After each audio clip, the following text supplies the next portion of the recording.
The Lady with the Dog. A short story by Anton Chekhov. 1. It was said that a new person had appeared on the seafront, a lady with a little dog. Dmitri Gurov, who had by then been a fortnight at Yalta and so was fairly at home there, had begun to take an interest in new arrivals. Sitting in Verney's pavilion, he saw, walking on the seafront, a fair-haired young lady of medium height, wearing a beret. A white Pomeranian dog was running behind her, and afterwards he met her in the public gardens and in the square several times a day. She was walking alone, always wearing the same beret, and always with the same white dog. No one knew who she was, and everyone called her simply the Lady with the Dog. If she is here alone without a husband or friends, it wouldn't be amiss to make her acquaintance, Gurov reflected. He was under 40, but he had a daughter already 12 years old and 2 sons at school. He had been married young when he was a student in his second year, and by now his wife seemed half as old again as he. She was a tall, erect woman with dark eyebrows, staid and dignified, and, as she said of herself, intellectual. She read a great deal, used phonetic spelling, called her husband not Dmitri but Dmitri, and he secretly considered her unintelligent, narrow, inelegant, was afraid of her, and did not like to be at home. He had begun being unfaithful to her long ago, had been unfaithful to her often, and probably on that account almost always spoke ill of women, and when they were talked about in his presence, used to call them the lower race.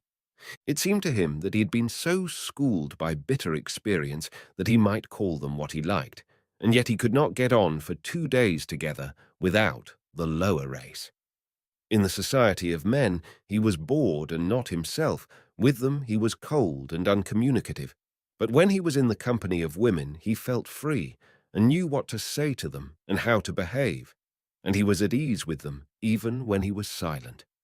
In his appearance, in his character, in his whole nature, there was something attractive and elusive which allured women and disposed them in his favor. He knew that, and some force seemed to draw him too to them. Experience often repeated, truly bitter experience, had taught him long ago that with decent people, especially Moscow people, always slow to move and irresolute, every intimacy, which at first so agreeably diversifies life and appears a light and charming adventure, inevitably grows into a regular problem of extreme intricacy, and in the long run the situation becomes unbearable. But at every fresh meeting with an interesting woman, this experience seemed to slip out of his memory, and he was eager for life, and everything seemed simple and amusing. One evening he was dining in the gardens, and the lady in the beret came up slowly to take the next table. Her expression, her gait, her dress, and the way she did her hair told him that she was a lady, that she was married, that she was in Yalta for the first time and alone, and that she was dull there. The stories told of the immorality in such places as Yalta are to a great extent untrue. He despised them and knew that such stories were for the most part made up by persons who would themselves have been glad to sin if they had been able. But when the lady sat down at the next table 3 paces from him, he remembered these tales of easy conquests, of trips to the mountains, and the tempting thought of a swift, fleeting love affair. A romance with an unknown woman whose name he did not know suddenly took possession of him. He beckoned coaxingly to the Pomeranian, and when the dog came up to him, he shook his finger at it. The Pomeranian growled. Gurov shook his finger at it again. The lady looked at him and at once dropped her eyes. "He doesn't bite," she said, and blushed. "May I give him a bone?" he asked, and when she nodded, he asked courteously, "Have you been long in Yalta?" 5 days. "And I've already dragged out a fortnight here." There was a brief silence. "Time goes fast, and yet it is so dull here," she said, not looking at him. "That's only the fashion to say it is dull here. A provincial will live in Belyov or Jidra and not be dull. And when he comes here, it's, oh, the dullness, oh, the dust. One would think he came from Granada." She laughed. Then both continued eating in silence, like strangers, but after dinner they walked side by side. and there sprang up between them the light, jesting conversation of people who are free and satisfied, to whom it does not matter where they go or what they talk about. They walked and talked of the strange light on the sea. The water was of a soft, warm lilac hue, and there was a golden streak from the moon upon it. They talked of how sultry it was after a hot day. Gurov told her that he came from Moscow, that he had taken his degree in arts, but had a post in a bank, that he had trained as an opera singer, but had given it up, that he owned 2 houses in Moscow. And from her he learnt that she had grown up in Petersburg, but had lived in S. since her marriage 2 years before, that she was staying another month in Yalta, and that her husband, who needed a holiday too, might perhaps come and fetch her. She was not sure whether her husband had a post in a crown department or under the provincial council, and was amused by her own ignorance. And Gurov learnt too that she was called Anna Sergeyevna. Afterwards he thought about her in his room at the hotel, thought she would certainly meet him next day. It would be sure to happen. As he got into bed, he thought how lately she had been a girl at school, doing lessons like his own daughter. He recalled the diffidence, the angularity that was still manifest in her laugh and her manner of talking with a stranger. This must have been the first time in her life she had been alone in surroundings in which she was followed, looked at, and spoken to, merely from a secret motive which she could hardly fail to guess. He recalled her slender, delicate neck, her lovely grey eyes. There's something pathetic about her anyway, he thought, and fell asleep. 2. A week had passed since they had made acquaintance. It was a holiday.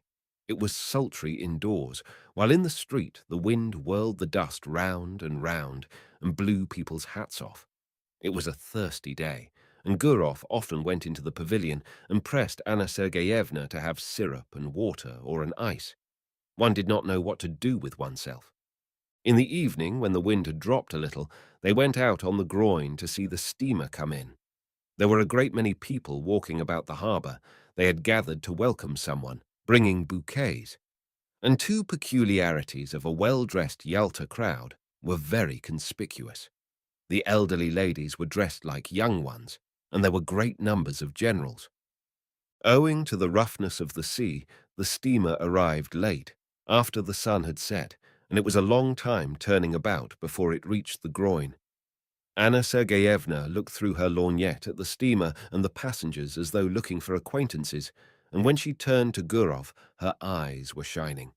She talked a great deal and asked disconnected questions, forgetting next moment what she had asked. Then she dropped her lorgnette in the crush. The festive crowd began to disperse. It was too dark to see people's faces. The wind had completely dropped, but Gurov and Anna Sergeyevna still stood as though waiting to see someone else come from the steamer. Anna Sergeyevna was silent now and sniffed the flowers without looking at Gurov. "The weather is better this evening," he said. "Where shall we go now? Shall we drive somewhere?" She made no answer. Then he looked at her intently, and all at once put his arm round her and kissed her on the lips, and breathed in the moisture and the fragrance of the flowers. And he immediately looked round him, anxiously wondering whether anyone had seen them. "Let us go to your hotel," he said softly. And both walked quickly. The room was close, and smelt of the scent she had bought at the Japanese shop. Gurov looked at her and thought, what different people one meets in the world. From the past, he preserved memories of careless, good-natured women who loved cheerfully and were grateful to him for the happiness he gave them, however brief it might be, and of women like his wife who loved without any genuine feeling, with superfluous phrases, affectedly, hysterically, with an expression that suggested that it was not love nor passion, but something more significant, and of 2 or 3 others, very beautiful, cold women, on whose faces he had caught a glimpse of a rapacious expression, an obstinate desire to snatch from life more than it could give, and these were capricious, unreflecting, domineering, unintelligent women, not in their first youth, and when Gurov grew cold to them, their beauty excited his hatred, and the lace on their linen seemed to him like scales. But in this case, there was still the diffidence, the angularity of inexperienced youth, an awkward feeling, and there was a sense of consternation as though someone had suddenly knocked at the door. The attitude of Anna Sergeyevna, the lady with the dog, to what had happened was somehow peculiar, very grave, as though it were her fall, so it seemed, and it was strange and inappropriate. Her face dropped and faded, and on both sides of it her long hair hung down mournfully. She mused in a dejected attitude like the woman who was a sinner in an old-fashioned picture. "It's wrong," she said. "You will be the first to despise me now."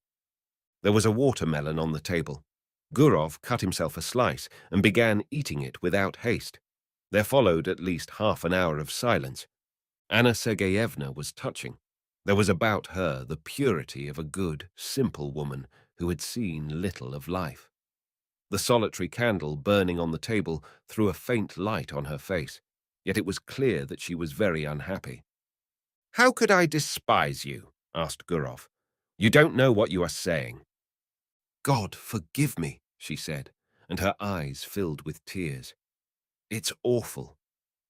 "You seem to feel you need to be forgiven." "Forgiven? No. I am a bad, low woman. I despise myself and don't attempt to justify myself. It's not my husband but myself I have deceived. And not only just now, I've been deceiving myself for a long time. My husband may be a good, honest man, but he is a flunky. I don't know what he does there, what his work is, but I know he is a flunky. I was 20 when I was married to him. I've been tormented by curiosity. I wanted something better. There must be a different sort of life, I said to myself. I wanted to live, to live, to live. I was fired by curiosity. You don't understand it, but I swear to God, I could not control myself. Something happened to me. I could not be restrained. I told my husband I was ill and came here. And here I have been walking about as though I were dazed, like a mad creature. And now I have become a vulgar, contemptible woman whom anyone may despise. Gurov felt bored already, listening to her. He was irritated by the naive tone, by this remorse, so unexpected and inopportune. But for the tears in her eyes, he might have thought she was jesting or playing a part. "I don't understand," he said softly. "What is it you want?" She hid her face on his breast and pressed close to him. Believe me, I beseech you," she said. "I love a pure, honest life, and sin is loathsome to me. I don't know what I am doing. Simple people say, the evil one has beguiled me. And I may say of myself now that the evil one has beguiled me." "Hush, hush," he muttered. He looked at her fixed, scared eyes, kissed her, talked softly and affectionately, and by degrees she was comforted, and her gaiety returned. They both began laughing. Afterwards, when they went out, there was not a soul on the seafront. The town with its cypresses had quite a death-like air, but the sea still broke noisily on the shore. A single barge was rocking on the waves, and a lantern was blinking sleepily on it. They found a cab and drove to Oriander. "I found out your surname in the hall just now. It was written on the board, von Diederitz," said Gurov. "Is your husband a German?" "No, I believe his grandfather was a German, but he is an Orthodox Russian himself." At Oriander, they sat on a seat not far from the church, looked down at the sea, and were silent. Yalta was hardly visible through the morning mist. White clouds stood motionless on the mountain tops. The leaves did not stir on the trees, grasshoppers chirruped, and the monotonous hollow sound of the sea rising up from below spoke of the peace, of the eternal sleep awaiting us. So it must have sounded when there was no Yalta, no Oriander here. So it sounds now, and it will sound as indifferently and monotonously when we are all no more. And in this constancy, in this complete indifference to the life and death of each of us, there lies hid, perhaps, a pledge of our eternal salvation, of the unceasing movement of life upon earth, of unceasing progress towards perfection. Sitting beside a young woman who in the dawn seemed so lovely, soothed and spellbound in these magical surroundings, the sea, mountains, clouds, the open sky, Gurov thought how in reality everything is beautiful in this world when one reflects. Everything except what we think or do ourselves when we forget our human dignity and the higher aims of our existence. A man walked up to them, probably a keeper, looked at them and walked away. And this detail seemed mysterious and beautiful too. They saw a steamer come from Theodosia with its lights out in the glow of dawn. "There is dew on the grass," said Anna Sergeyevna, after a silence. "Yes, it's time to go home." They went back to the town. Then they met every day at 12 o'clock on the seafront, lunched and dined together, went for walks, admired the sea. She complained that she slept badly, that her heart throbbed violently, asked the same questions, troubled now by jealousy and now by the fear that he did not respect her sufficiently. And often, in the square or gardens, when there was no one near them, he suddenly drew her to him and kissed her passionately. Complete idleness, these kisses in broad daylight while he looked round in dread of someone seeing them, the heat, the smell of the sea, and the continual passing to and fro before him of idle, well-dressed, well-fed people, made a new man of him. He told Anna Sergeyevna how beautiful she was, how fascinating. He was impatiently passionate. He would not move a step away from her, while she was often pensive and continually urged him to confess that he did not respect her, did not love her in the least, and thought of her as nothing but a common woman.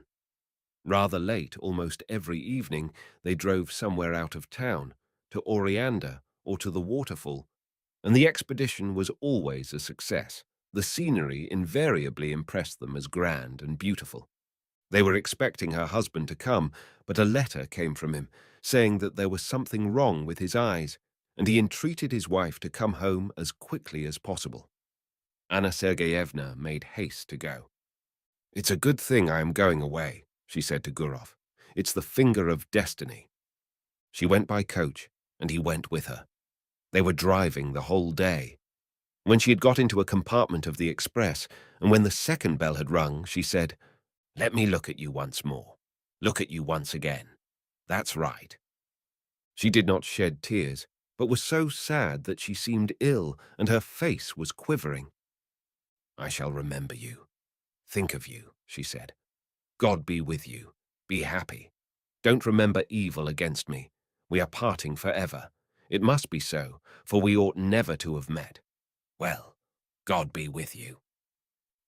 The train moved off rapidly. Its lights soon vanished from sight, and a minute later there was no sound of it, as though everything had conspired together to end as quickly as possible that sweet delirium, that madness.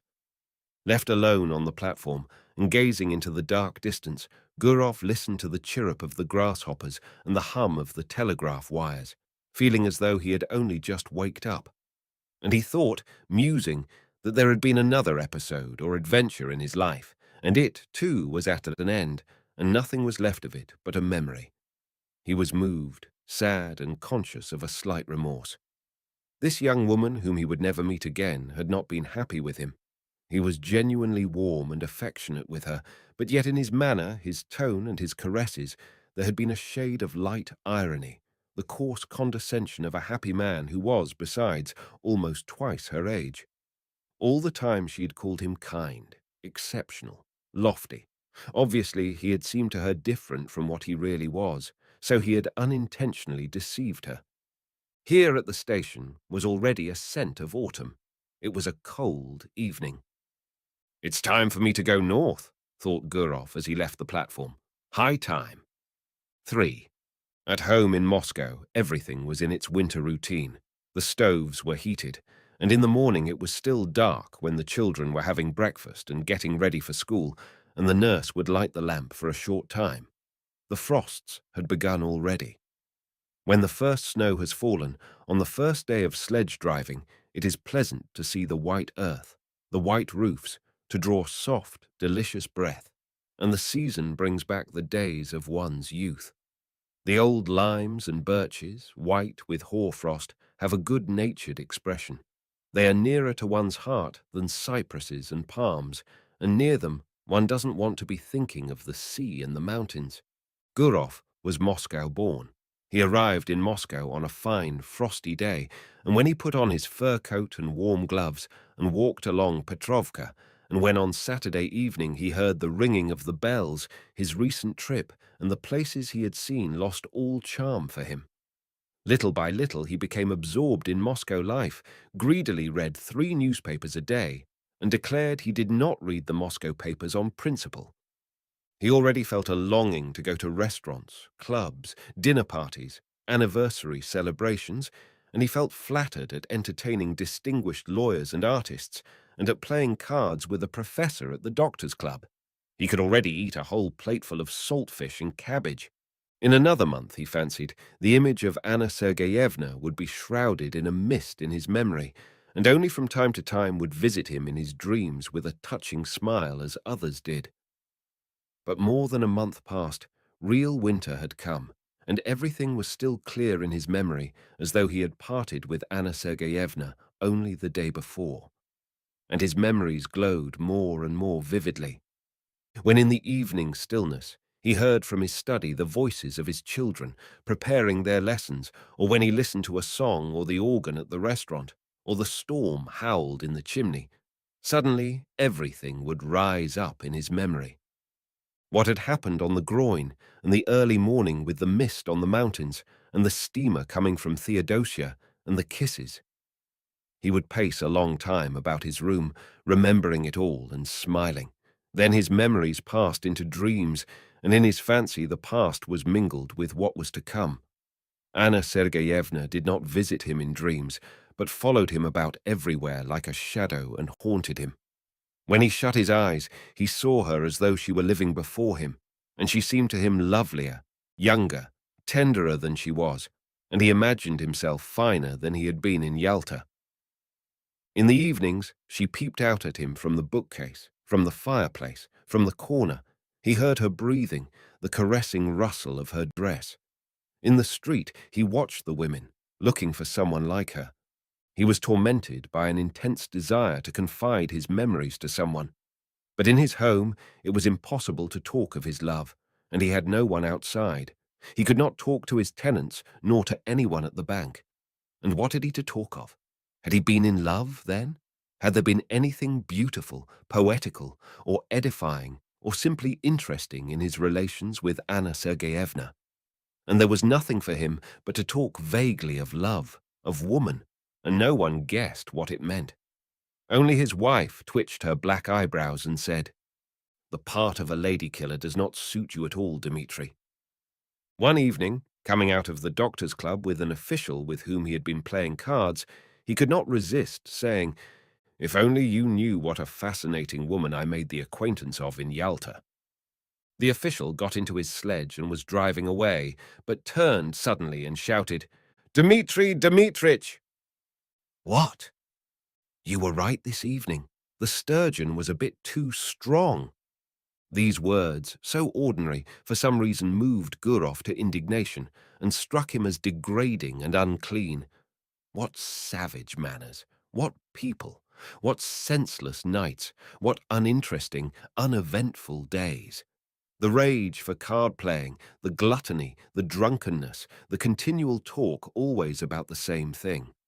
Useless pursuits and conversations always about the same things absorb the better part of one's time, the better part of one's strength, and in the end there is left a life grovelling and curtailed, worthless and trivial, and there is no escaping or getting away from it, just as though one were in a madhouse or a prison. Gurov did not sleep all night, and was filled with indignation, and he had a headache all next day, and the next night he slept badly.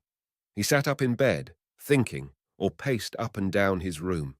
He was sick of his children, sick of the bank. He had no desire to go anywhere or to talk of anything.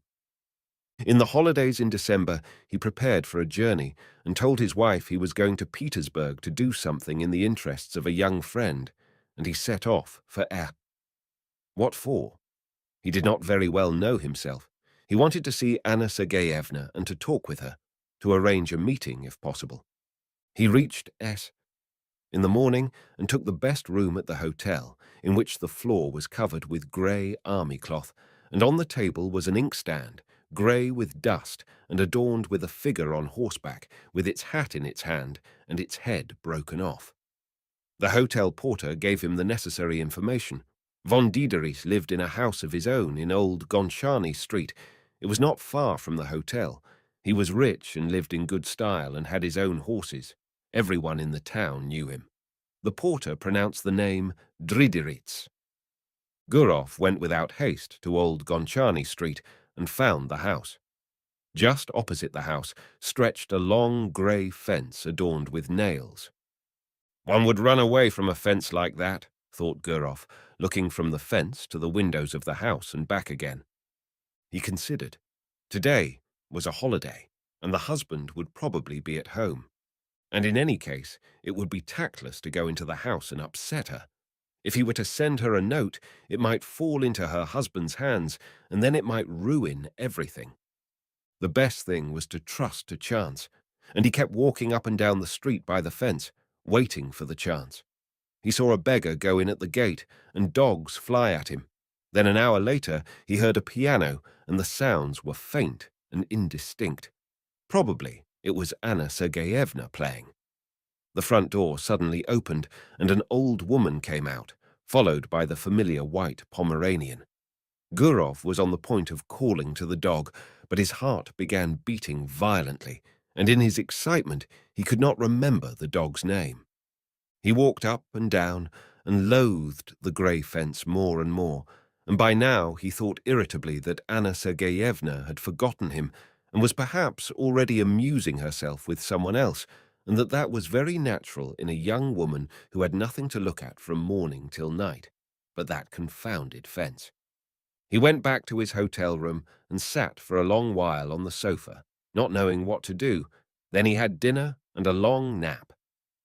How stupid and worrying it is, he thought when he woke and looked at the dark windows. It was already evening. Here I've had a good sleep for some reason. What shall I do in the night? He sat on the bed, which was covered by a cheap grey blanket, such as one sees in hospitals, and he taunted himself in his vexation. So much for the lady with the dog, so much for the adventure. You're in a nice fix. That morning at the station, a poster in large letters had caught his eye. The Geisha was to be performed for the first time. He thought of this and went to the theatre. It's quite possible she may go to the first performance, he thought. The theatre was full. As in all provincial theatres, there was a fog above the chandelier. The gallery was noisy and restless. In the front row, the local dandies were standing up before the beginning of the performance with their hands behind them. In the governor's box, the governor's daughter, wearing a boa, was sitting in the front seat, while the governor himself lurked modestly behind the curtain with only his hands visible. The orchestra was a long time tuning up. The stage curtain swayed. All the time the audience were coming in and taking their seats, Gurov looked at them eagerly. Anna Sergeyevna, too, came in. She sat down in the third row, and when Gurov looked at her, his heart contracted, and he understood clearly that for him there was in the whole world no creature so near, so precious, and so important to him. She, this little woman, in no way remarkable, lost in a provincial crowd, with a vulgar lorgnette in her hand, filled his whole life now, was his sorrow and his joy, the one happiness that he now desired for himself, and to the sounds of the inferior orchestra, of the wretched provincial violins, he thought how lovely she was. He thought and dreamed. A young man with small side whiskers, tall and stooping, came in with Anna Sergeyevna and sat down beside her. He bent his head at every step and seemed to be continually bowing. Most likely this was the husband whom at Yalta, in a rush of bitter feeling, she had called a flunky. And there really was in his long figure, his side whiskers, and the small bald patch on his head, something of the flunky's obsequiousness. His smile was sugary, and in his buttonhole there was some badge of distinction, like the number on a waiter. During the first interval, the husband went away to smoke. She remained alone in her stall. Gurov, who was sitting in the stalls too, went up to her and said in a trembling voice with a forced smile, "Good evening." She glanced at him and turned pale, then glanced again with horror, unable to believe her eyes, and tightly gripped the fan and the lorgnette in her hands, evidently struggling with herself not to faint. Both were silent. She was sitting, he was standing, frightened by her confusion, and not venturing to sit down beside her. The violins and the flute began tuning up. He felt suddenly frightened. It seemed as though all the people in the boxes were looking at them. She got up and went quickly to the door. He followed her, and both walked senselessly along passages, and up and down stairs, and figures in legal, scholastic, and civil service uniforms, all wearing badges, flitted before their eyes. They caught glimpses of ladies, of fur coats hanging on pegs. The drafts blew on them, bringing a smell of stale tobacco. And Gurov, whose heart was beating violently, thought, "Oh, heavens! Why are these people here in this orchestra?" And at that instant, he recalled how when he had seen Anna Sergeyevna off at the station, he had thought that everything was over and they would never meet again. But how far they were still from the end. On the narrow, gloomy staircase over which was written, "To the amphitheatre," she stopped. "How you have frightened me," she said, breathing hard, still pale and overwhelmed. "Oh, how you have frightened me! I am half dead. Why have you come?" "Why?" "But do understand, Anna. Do understand," he said hastily in a low voice. "I entreat you to understand." She looked at him with dread, with entreaty, with love. She looked at him intently, to keep his features more distinctly in her memory. "I am so unhappy," she went on, not heeding him. "I have thought of nothing but you all the time. I live only in the thought of you, and I wanted to forget you. But why, oh why, have you come?" On the landing above them, two schoolboys were smoking and looking down, but that was nothing to Gurov. He drew Anna Sergeyevna to him and began kissing her face, her cheeks, and her hands. "What are you doing? What are you doing?" she cried in horror, pushing him away. "We are mad. Go away today. Go away at once. I beseech you by all that is sacred. I implore you. There are people coming this way." Someone was coming up the stairs.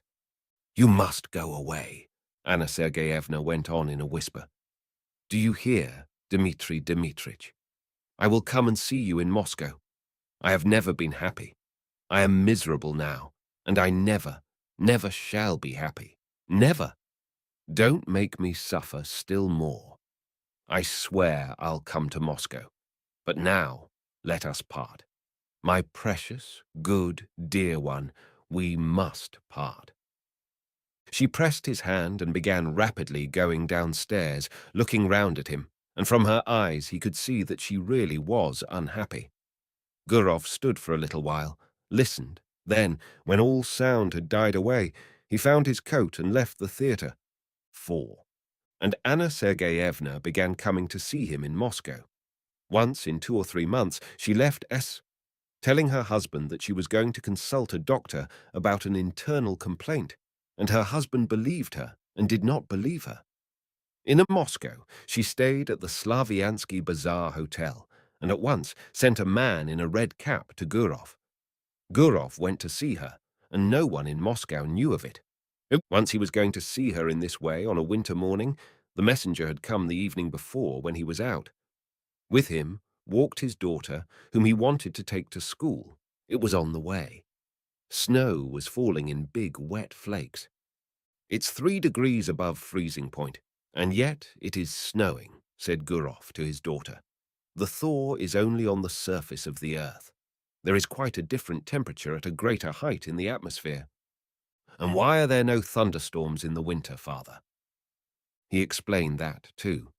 He talked, thinking all the while that he was going to see her, and no living soul knew of it, and probably never would know. He had 2 lives. One, open, seen, and known by all who cared to know, full of relative truth and of relative falsehood, exactly like the lives of his friends and acquaintances, and another life running its course in secret. and through some strange, perhaps accidental, conjunction of circumstances, everything that was essential, of interest and of value to him, everything in which he was sincere and did not deceive himself, everything that made the kernel of his life, was hidden from other people, and all that was false in him, the sheath in which he hid himself to conceal the truth, such, for instance, as his work in the bank, his discussions at the club, his lower race, his presence with his wife at anniversary festivities, all that was open. And he judged of others by himself, not believing in what he saw, and always believing that every man had his real, most interesting life under the cover of secrecy and under the cover of night. All personal life rested on secrecy, and possibly it was partly on that account that civilized man was so nervously anxious that personal privacy should be respected. After leaving his daughter at school, Gurov went on to the Slaviansky bazaar. He took off his fur coat below, went upstairs, and softly knocked at the door. Anna Sergeyevna, wearing his favorite grey dress, exhausted by the journey and the suspense, had been expecting him since the evening before. She was pale. She looked at him and did not smile, and he had hardly come in when she fell on his breast. Their kiss was slow and prolonged, as though they had not met for 2 years. "Well, how are you getting on there?" he asked. "What news?" "Wait, I'll tell you directly. I can't talk." She could not speak. She was crying. She turned away from him and pressed her handkerchief to her eyes. "Let her have a cry out. I'll sit down and wait," he thought, and he sat down in an armchair. Then he rang and asked for tea to be brought him, and while he drank his tea she remained standing at the window with her back to him. She was crying from emotion, from the miserable consciousness that their life was so hard for them. They could only meet in secret, hiding themselves from people, like thieves. Was not their life shattered? "Come, do stop," he said. It was evident to him that this love of theirs would not soon be over, that he could not see the end of it. Anna Sergeyevna grew more and more attached to him. She adored him, and it was unthinkable to say to her that it was bound to have an end some day. Besides, she would not have believed it. He went up to her and took her by the shoulders to say something affectionate and cheering, and at that moment he saw himself in the looking-glass. His hair was already beginning to turn grey, and it seemed strange to him that he had grown so much older, so much plainer during the last few years. The shoulders on which his hands rested were warm and quivering. He felt compassion for this life, still so warm and lovely, but probably already not far from beginning to fade and wither like his own. Why did she love him so much? He always seemed to women different from what he was, and they loved in him not himself, but the man created by their imagination, whom they had been eagerly seeking all their lives. And afterwards, when they noticed their mistake, they loved him all the same, and not one of them had been happy with him. Time passed. He had made their acquaintance, got on with them, parted, but he had never once loved. It was anything you like, but not love. And only now, when his head was grey, he had fallen properly, really in love, for the first time in his life. Anna Sergeyevna and he loved each other like people very close and akin, like husband and wife, like tender friends. It seemed to them that fate itself had meant them for one another, and they could not understand why he had a wife and she a husband. And it was as though they were a pair of birds of passage, caught and forced to live in different cages. They forgave each other for what they were ashamed of in their past. They forgave everything in the present, and felt that this love of theirs had changed them both. In moments of depression in the past, he had comforted himself with any arguments that came into his mind, but now he no longer cared for arguments. He felt profound compassion. He wanted to be sincere and tender. "Don't cry, my darling," he said.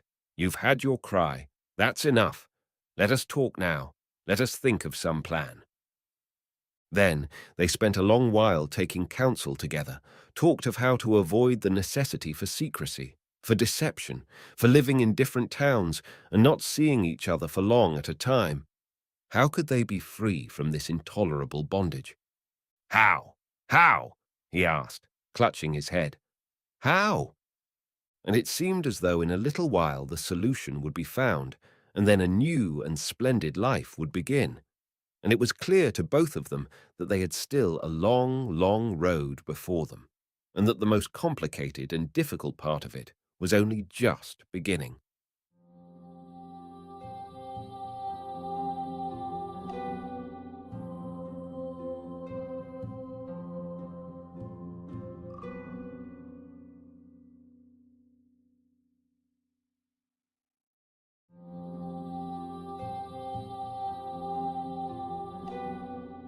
The Dog, a short story by Ivan Turgenev. But if we can admit the possibility of the supernatural, the possibility of its intervention in real life, then allow me to inquire, what role is sound judgment bound to play after this? Shouted Anton Stepanich, crossing his arms on his stomach. Anton Stepanich had held the rank of state councillor, had served in some wonderful department, and, as his speech was interlarded with pauses and was slow and uttered in a bass voice, he enjoyed universal respect. Not long before the date of our story, the good-for-nothing little order of St. Stanislas had been stuck on him, as those who envied him expressed it. "That is perfectly just," remarked Skvorovitch. "No one will dispute that," added Kinnarevich. "I assent also," chimed in falsetto, from a corner the master of the house, Mr. Finoplentov. "But I must confess, cannot assent, because something supernatural has happened to me," said a man of medium stature and middle age, with a protruding abdomen and a bald spot, who had been sitting silent before the stove up to that moment. The glances of all present in the room were turned upon him with curiosity and surprise, and silence reigned.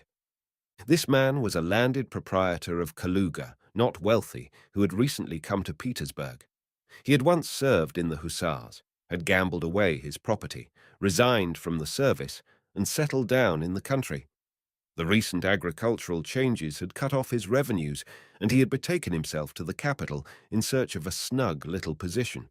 He possessed no abilities and had no influential connections, but he placed great reliance on the friendship of an old comrade in the service, who had suddenly, without rhyme or reason, become a person of importance, and whom he had once aided to administer a sound thrashing to a card sharper. Over and above that, he counted upon his own luck, and it had not betrayed him. Several days later, he obtained the post of inspector of government storehouses, a profitable, even honourable position which did not require extraordinary talents. The storehouses themselves existed only in contemplation, and no one even knew with certainty what they were to contain, but they had been devised as a measure of governmental economy. Anton Stepanich was the first to break the general silence. "What, my dear sir?" he began. "Do you seriously assert that something supernatural, I mean to say, incompatible with the laws of nature, has happened to you?" "I do," returned my dear sir, whose real name was Porfiry Kapitonich. "Incompatible with the laws of nature," energetically repeated Anton Stepanich, who evidently liked that phrase. "Precisely? Yes, precisely the sort of thing you allude to." "This is astonishing. What think you, gentlemen?" Anton Stepanich endeavored to impart to his features an ironical expression, but without result, or, to speak more accurately, the only result was to produce the effect that Mr. State Councillor smelt a bad odour. "Will not you be so kind, my dear sir," he went on, addressing the landed proprietor from Kaluga, "as to communicate to us the particulars of such a curious event?" "Why not? Certainly," replied the landed proprietor, and moving forward to the middle of the room in an easy manner, he spoke as follows. "I have, gentlemen, as you are probably aware, or as you may not be aware, a small estate in Koziol County. I formerly derived some profit from it, but now, of course, nothing but unpleasantness is to be anticipated.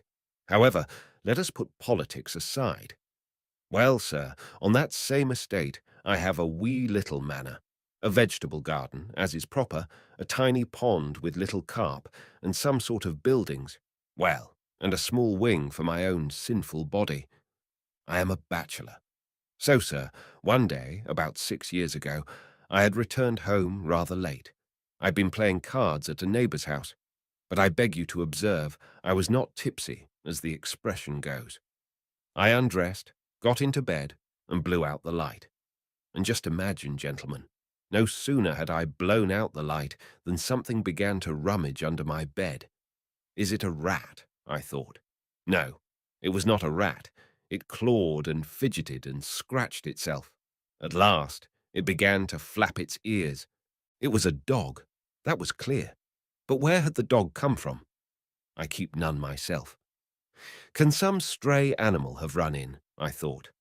I called to my servant. His name is Filka. The man entered with a candle. "What's this?" says I.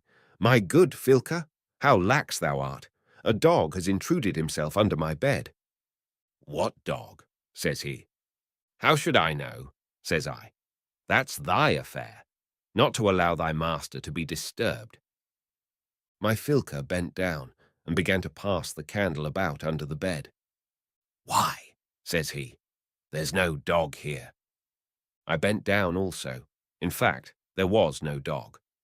Here was a marvel. I turned my eyes on Filka.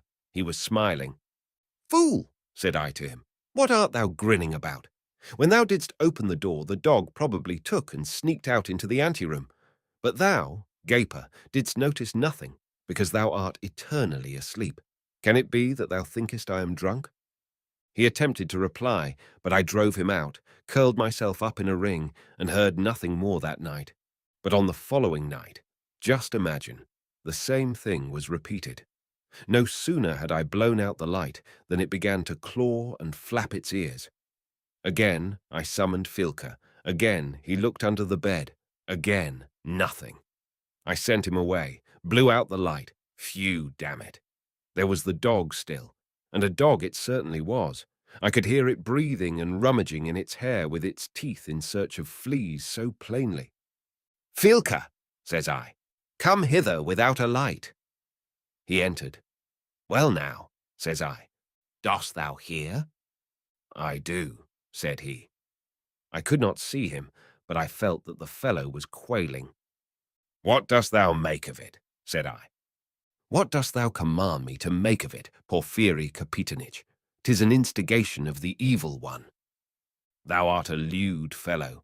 Hold thy tongue with thy instigation of the evil one." But the voices of both of us were like those of birds, and we were shaking as though in a fever, in the darkness. I lighted a candle. There was no dog and no noise whatever, only Filka and I as white as clay.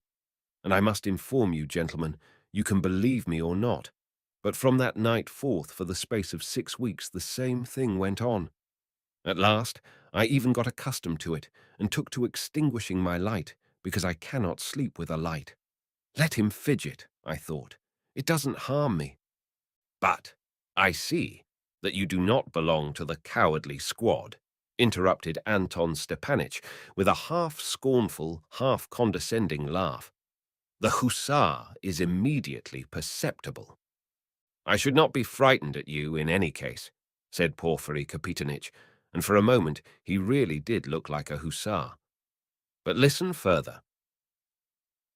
A neighbor came to me, the same one with whom I was in the habit of playing cards. He dined with me on what God had sent, and lost 50 roubles to me for his visit.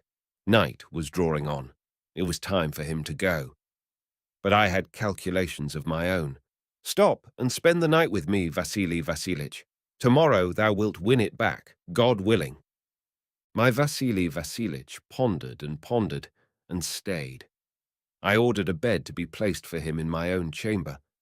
Well, sir, we went to bed, smoked, chattered, chiefly about the feminine sex, as is fitting in bachelor society, and laughed, as a matter of course. I look. Vasily Vassilitch has put out his candle and has turned his back on me. That signifies, "Schlafen Sie wohl." I waited a little and extinguished my candle also, and imagine, before I had time to think to myself, what sort of performance will there be now? My dear little animal began to make a row, and that was not all. He crawled out from under the bed, walked across the room, clattering his claws on the floor, waggling his ears, and suddenly collided with a chair which stood by the side of Vasily Vassilitch's bed. Porfiri Kapitonich, says Vasily Vasilich, and in such an indifferent voice, you know. I didn't know that thou hadst taken to keeping a dog. What sort of an animal is it? A setter? I have no dog, said I, and I never have had one. Thou hast not indeed. But what's this? What is this? Said I. See here now. Light the candle, and thou wilt find out for thyself. It isn't a dog? No. Vasily Vasilich turned over in bed. But thou art jesting, damn it. No, I'm not jesting. I hear him go scratch, scratch with a match, and that thing does not stop, but scratches its side. The flame flashed up, and basta! There was not a trace of a dog. Vasily Vasilich stared at me, and I stared at him. What sort of a trick is this? Said he. Why, said I, this is such a trick that if thou wert to set Socrates himself on one side and Frederick the Great on the other, even they couldn't make head or tail of it. And thereupon I told him all in detail. Up jumped my Vasily Vasilich as though he had been singed. He couldn't get into his boots. Horses! He yelled. Horses! I began to argue with him, but in vain. He simply groaned. I won't stay, he shouted. Not a minute. Of course, after this, thou art a doomed man. Horses! But I prevailed upon him.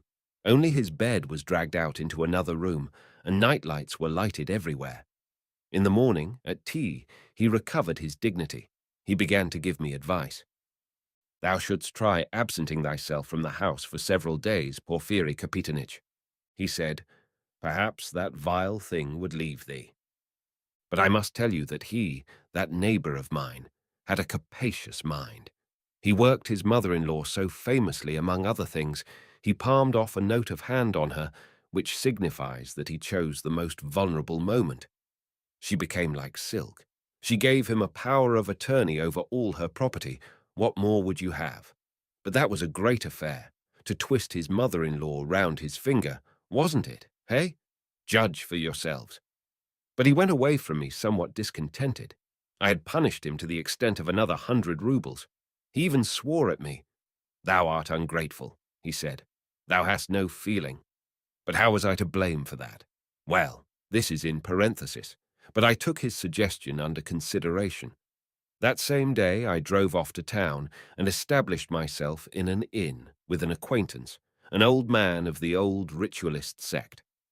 He was a worthy old man, although a trifle harsh, because of loneliness. His whole family were dead.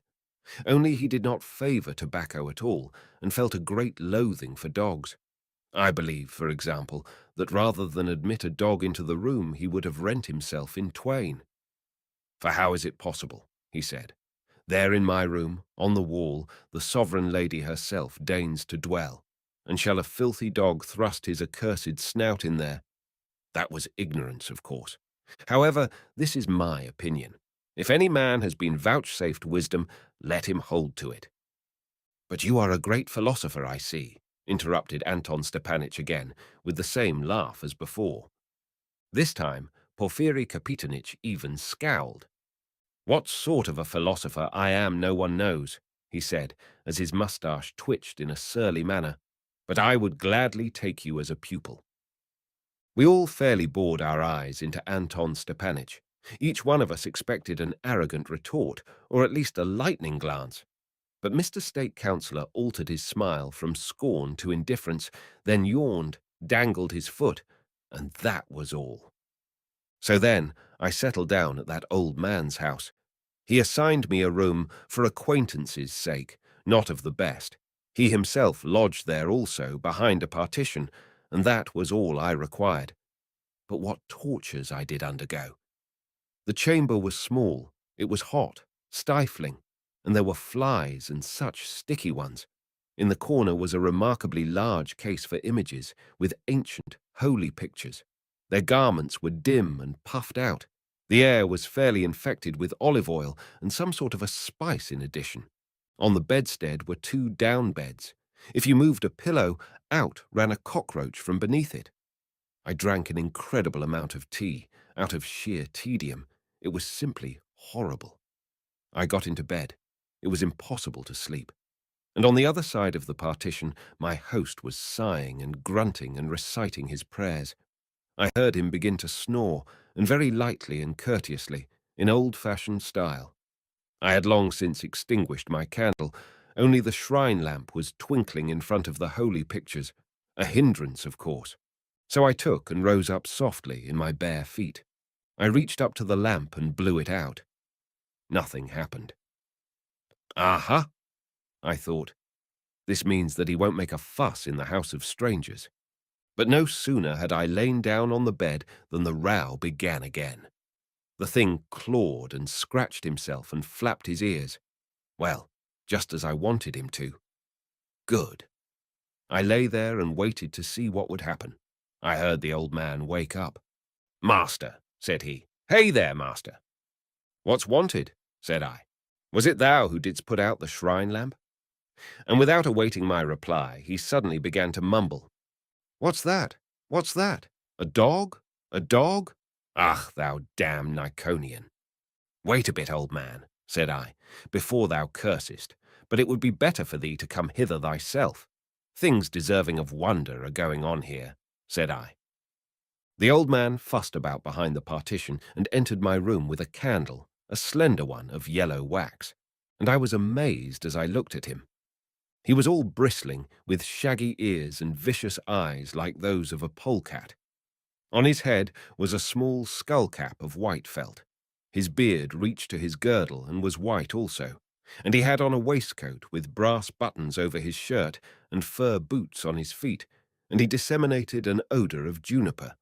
In that condition, he went up to the holy pictures, crossed himself thrice, with 2 fingers lighted the shrine lamp, crossed himself again, and turning to me, merely grunted, "Explain thyself." Thereupon, without the least delay, I communicated to him all the circumstances. The old man listened to all my explanations without uttering the smallest word. He simply kept shaking his head. Then he sat down on my bed, still maintaining silence. He scratched his breast, the back of his head, and other places, and still remained silent. "Well, Feodor Ivanitch," said I, "what is thy opinion? Is this some sort of visitation of the evil one, thinkest thou?" The old man stared at me. "A pretty thing thou hast invented, a visitation of the evil one, forsooth. 'Twould be all right at thy house, thou tobacco user, but it is quite another thing here.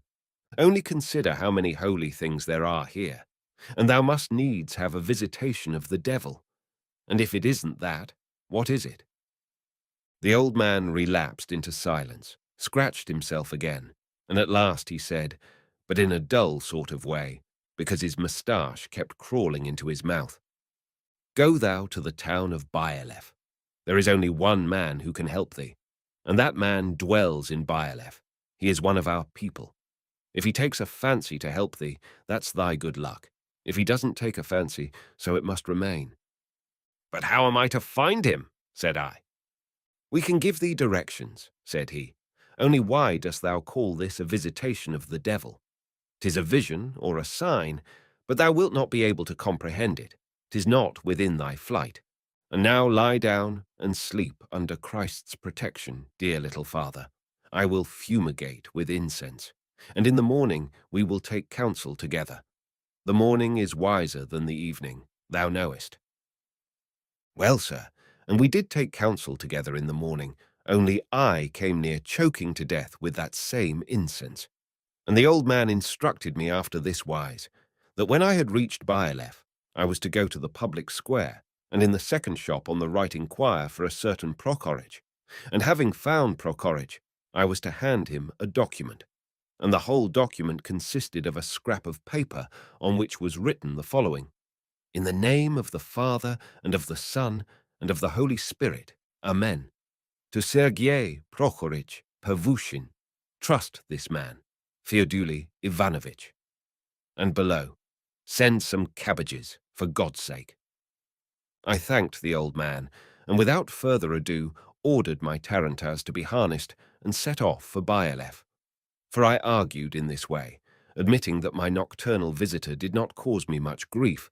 Still, nevertheless, It was not quite decorous for a nobleman and an officer. What do you think about it? And did you really go to Byalev? Whispered Mr. Finoplentov. I did, straight to Byalev. I went to the square and inquired in the second shop on the right for Prokorych. Is there such a man? I asked. There is, I was told. And where does he live? On the Okar, beyond the vegetable gardens. In whose house? His own. I wended my way to the Okar, searched out his house, that is to say, not actually a house, but a downright hovel. I beheld a man in a patched blue overcoat and a tattered cap, of the petty burgher class, judging by his appearance, standing with his back to me and digging in his cabbage garden. I went up to him. Are you such and such a one? Said I. He turned round, and to tell you the truth, such piercing eyes I have never seen in all my life. But his whole face was no bigger than one's fist. His beard was wedge-shaped, and his lips were sunken. He was an aged man.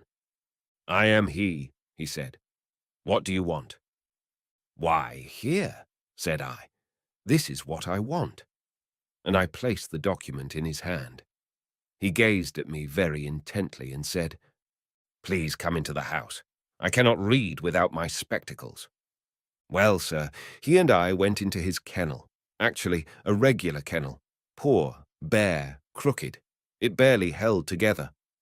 On the wall was a holy picture of ancient work, as black as a coal. Only the whites of the eyes were fairly burning in the faces of the holy people. He took some round iron spectacles from a small table, placed them on his nose, perused the writing, and through his spectacles again scrutinized me. You have need of me? I have, said I. That's the fact.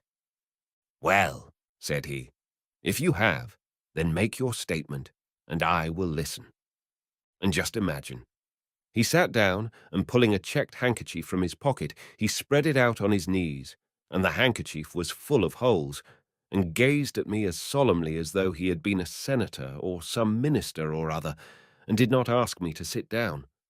And what was still more astonishing, I suddenly felt myself growing timid, so timid. Simply, my soul sank into my heels. He pierced me through and through with his eyes, and that's all there is to be said. But I recovered my self-possession and narrated to him my whole story. He remained silent for a while, shrank together, mowed with his lips, and then began to interrogate me, still as though he were a senator, so majestically and without haste. What is your name? He asked. How old are you? Who are your parents? Are you a bachelor or married? Then he began to mow with his lips again, frowned, thrust out his finger and said, Do reverence to the holy image of the honorable saints of Solovetsk, Zosim, and Savati. I made a reverence to the earth and did not rise to my feet. Such awe and submission did I feel for that man that I believe I would have instantly done anything whatsoever he might have ordered me. I see that you are smiling, gentlemen, but I was in no mood for laughing then. By heaven, I was not. Rise, sir, he said at last. It is possible to help you. This has not been sent to you by way of punishment, but as a warning. It signifies that you are being looked after. Someone is praying earnestly for you. Go now to the bazaar and buy yourself a bitch, which you must keep by you day and night, without ceasing. Your visions will cease, and your dog will prove necessary to you into the bargain. A flash of light seemed suddenly to illuminate me. How those words did please me! I made obeisance to Prokorych, and was on the point of departing, but remembered that it was impossible for me not to show him my gratitude. I drew a 3-ruble note from my pocket, but he put aside my hand and said to me, Give it to our chapel or to the poor, for this service is gratis. Again I made him an obeisance, nearly to the girdle, and immediately marched off to the bazaar. And fancy, no sooner had I begun to approach the shops when, behold, a man in a frieze cloak advanced to meet me, and under his arm he carried a setter bitch, 2 months old, with light brown hair, a white muzzle, and white forepaws. Halt, said I to the man in the frieze cloak. What will you take for her? 2 rubles in silver. Take 3. The man was astonished and thought the gentleman had lost his mind. But I threw a banknote in his teeth, seized the bitch in my arms, and rushed to my tarantass. The coachman harnessed up the horses briskly, and that same evening I was at home. The dog sat on my lap during the whole journey and never uttered a sound. But I kept saying to her, Tresorushko, Tresorushko. I immediately gave her food and water, ordered straw to be brought, put her to bed, and dashed into bed myself. I blew out the light. Darkness reigned. Come now, begin, said I. Silence. Do begin, thou thus and so. Not a sound. It was laughable. I began to take courage. Come now, begin, thou thus and so, and t'other thing. But nothing happened. There was a complete lull. The only thing to be heard was the bitch breathing hard. Filka! I shouted. Filka! Come hither, stupid man! He entered. Dost thou hear the dog? No, master, said he.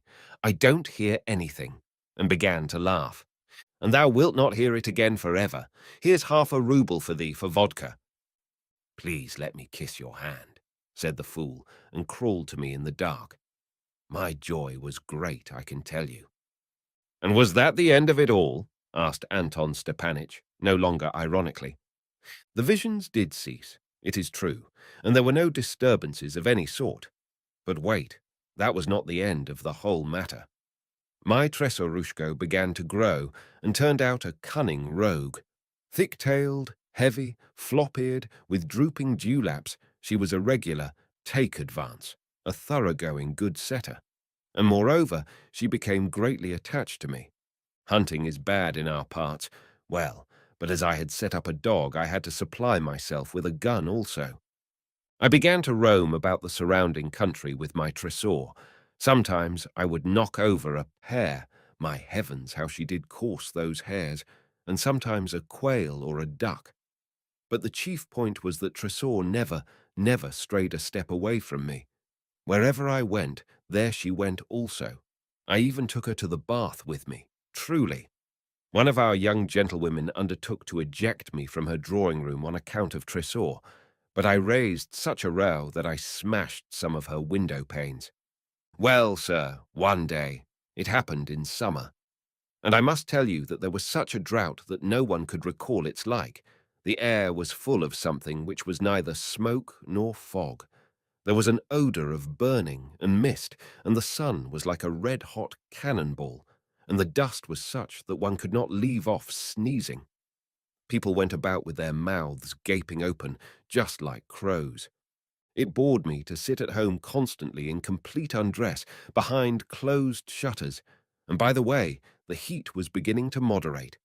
And so, gentlemen, I set off afoot to the house of one of my neighbours. This neighbour of mine lived about a verst from me, and was really a benevolent lady. She was still young and blooming, and of the most attractive exterior, only she had a fickle disposition. But that is no detriment in the feminine sex. It even affords pleasure. So then I trudged to her porch, and that trip seemed very salt to me. Well, I thought, Nymphadora Semyonovna will regale me with bilberry water and other refreshments, and I had already grasped the door-handle when, suddenly, around the corner of the servant's cottage, there arose a trampling of feet, a squealing and shouting of small boys. I looked round. Oh, Lord, my God! Straight toward me was dashing a huge reddish beast, which at first sight I did not recognize as a dog. Its jaws were gaping, its eyes were bloodshot, its hair stood on end. Before I could take breath, the monster leaped upon the porch, elevated itself on its hind legs, and fell straight on my breast. What do you think of that situation? I was swooning with fright and could not lift my arms. I was completely stupefied.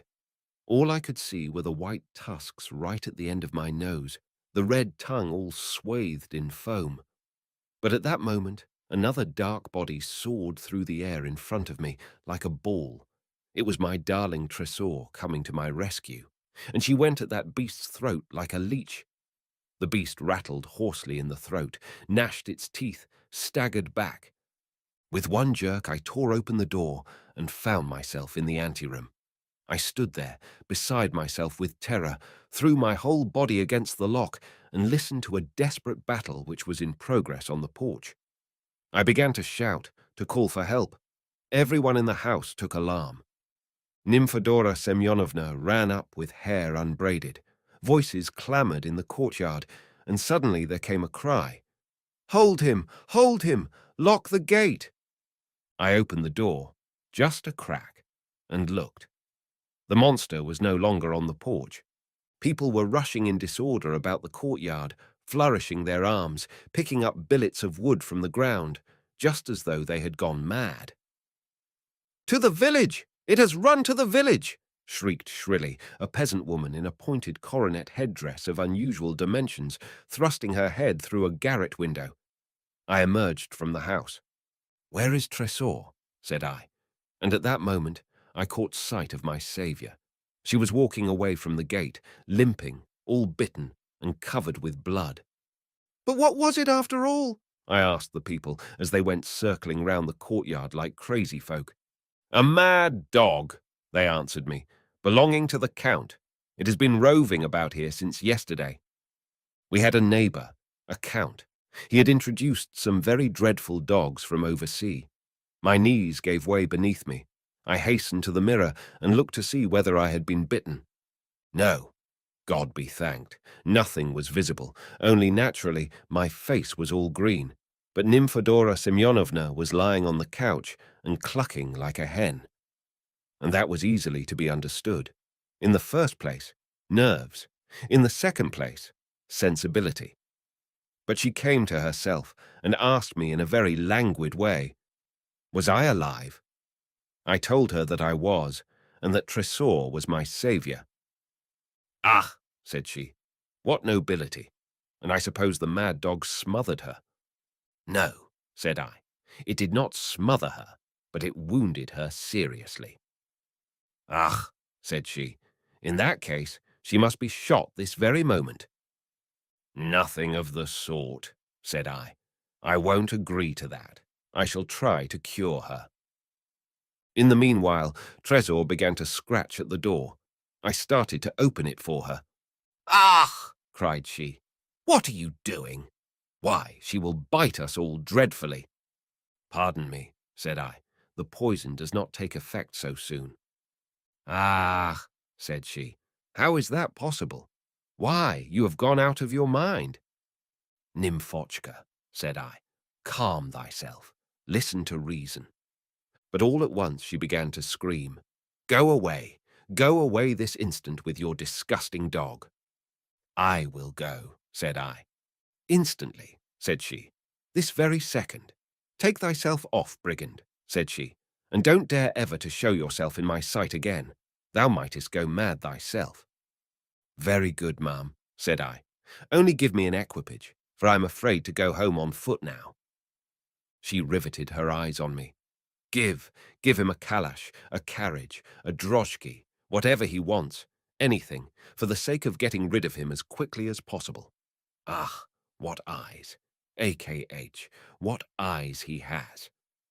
And with these words she flew out of the room, dealing a maid who was entering a box on the ear, and I heard her go off into another fit of hysterics. And you may believe me or not, gentlemen, but from that day forth I broke off all acquaintance with Nymphadora Semyonovna, and taking all things into mature consideration, I cannot but add that for that circumstance also I owe my friend Tresor a debt of gratitude until I lie down in my coffin. Well, sir, I ordered a calash to be harnessed, placed Tresor in it, and drove off home with her.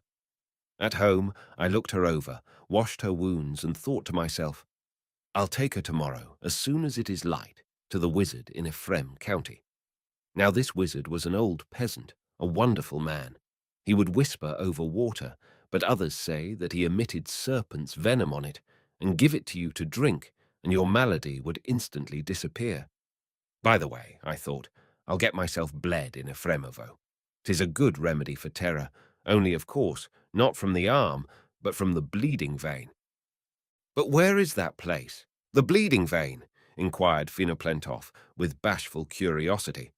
Don't you know? That spot on the fist close to the thumb, on which one shakes snuff from the horn. Just here, see? 'Tis the very best place for bloodletting, therefore judge for yourselves. From the arm it will be venal blood, while from this spot it is sparkling. The doctors don't know that, and don't understand it. How should they? The sluggards, the dumb idiots. Blacksmiths chiefly make use of it, and what skilful fellows they are. They'll place their chisel on the spot, give it a whack with their hammer, and the deed is done. Well, sir, while I was meditating in this wise, it had grown entirely dark out of doors, and it was time to go to sleep. I lay down on my bed, and Tresor, of course, was there also. But whether it was because of my fright, or of the stifling heat, or because the fleas or my thoughts were bothersome, at any rate, I could not get to sleep. Such distress fell upon me as it is impossible to describe, and I kept drinking water, and opening the window, and thrumming the Kamarinskaya on the guitar with Italian variations. In vain. I felt impelled to leave the room, and that's all there was to it. At last I made up my mind. I took a pillow, a coverlet, and a sheet, and wended my way across the garden to the hay barn. Well, and there I settled myself. And there things were agreeable to me, gentlemen. The night was still, extremely still, only now and then a breeze as soft as a woman's hand would blow across my cheek, and it was very cool. The hay was fragrant as tea, the katydids were rasping in the apple trees. Then suddenly a quail would emit its call, and you would feel that he was taking his ease, the scamp, sitting in the dew with his mate. And the sky was so magnificent.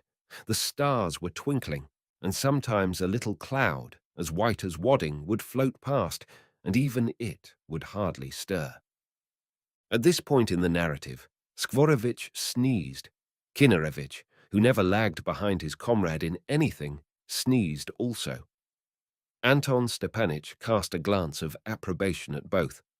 Well, sir, so I lay there, and still I could not get to sleep. A fit of meditation had seized upon me, and I pondered chiefly over the great marvel how that Prokoritch had rightly explained to me about the warning, and why such wonders should happen to me in particular. I was astonished, in fact, because I could not understand it at all, while Tresarushka whimpered as she curled herself up on the hay. Her wounds were paining her. And I'll tell you another thing that kept me from sleeping. You will hardly believe it. The moon. It stood right in front of me, so round and big and yellow and flat, and it seemed to me as though it were staring at me. By heaven it did, and so arrogantly, importunately. At last I stuck my tongue out at it. I really did. Come, I thought, what art thou so curious about? I turned away from it, but it crawled into my ear. It illuminated the back of my head and flooded me as though with rain. I opened my eyes, and what did I see? It made every blade of grass, every wretched little blade in the hay, the most insignificant spider's web, stand out distinctly. Well, look then, said I. There was no help for it. I propped my head on my hand and began to stare at it. But I could not keep it up. If you will believe it, my eyes began to stick out like a hare's and to open very wide indeed, just as though they did not know what sleep was like. I think I could have eaten up everything with those same eyes. The gate of the hay barn stood wide open. I could see for a distance of 5 versts out on the plain, and distinctly, not in the usual way on a moonlight night. So I gazed and did not even wink. And suddenly it seemed to me as though something were waving about far, far away, exactly as though things were glimmering indistinctly before my eyes. Some time elapsed. Again a shadow leaped across my vision, a little nearer now, then again, still nearer. What is it? I thought. Can it be a hare? No, I thought. It is larger than a hare, and its gait is unlike that of a hare. I continued to look, and again the shadow showed itself, and it was moving now across the pasture land, and the pasture land was whitish from the moonlight, like a very large spot. It was plain that it was some sort of a wild beast, a fox or a wolf. My heart contracted within me. But what was I afraid of, after all? Aren't there plenty of wild animals running about the fields by night? But my curiosity was stronger than my fears. I rose up, opened my eyes very wide, and suddenly turned cold all over.